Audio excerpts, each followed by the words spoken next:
Hi everyone, welcome back to Nivisha Flowers. Today let's make perfect homemade garam masala powder with rich aroma and restaurant style taste. First ప్యాన్ని low flame మీద heat చేసి half cup ధనియాలు add చేసి dry roast చేద్దాం.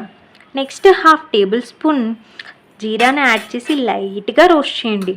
ఇప్పుడు half teaspoon సోంపు, half teaspoon షాజీరాని కూడా యాడ్ చేసి దోరగా వేయించండి. నెక్స్ట్ ఒక టేబుల్ స్పూన్ లవంగాలు యాడ్ చేసి వేయించండి. నెక్స్ట్ హాఫ్ కప్ సినమన్ని యాడ్ చేసి దోరగా వేయించండి. ఇప్పుడు ఒక బే లీఫ్ కూడా యాడ్ చేసి రోస్ట్ చేద్దాం. నెక్స్ట్ 4 స్టార్ అనాసాని యాడ్ చేసి లో ఫ్లేమ్ మీద రోస్ట్ చేద్దాం. ఇప్పుడు 5 బ్లాక్ కార్డమన్ని యాడ్ చేయండి. తర్వాత హాఫ్ టేబుల్ స్పూన్ బ్లాక్ పెప్పర్ని కూడా యాడ్ చేయండి. ఇప్పుడు 20 ఇలాచీని యాడ్ చేసి అన్ని స్పైసెస్ని కలిపి 1 నిమిషం పాటు లో ఫ్లేమ్ మీద రోస్ట్ చేద్దాం. ఫైనల్గా ఒక table spoon salt, 4 dry red chillies add చేసి లైట్గా రోస్ట్ చేద్దాం. రోస్ట్ చేసిన స్పైసెస్ని అన్నిటిని కంప్లీట్గా కూల్ అవ్వనివ్వండి. ఇప్పుడు స్పైసెస్ని మిక్సీ జార్లోకి ట్రాన్స్ఫర్ చేసి ఫైన్ పౌడర్లా గ్రైండ్ చేయండి.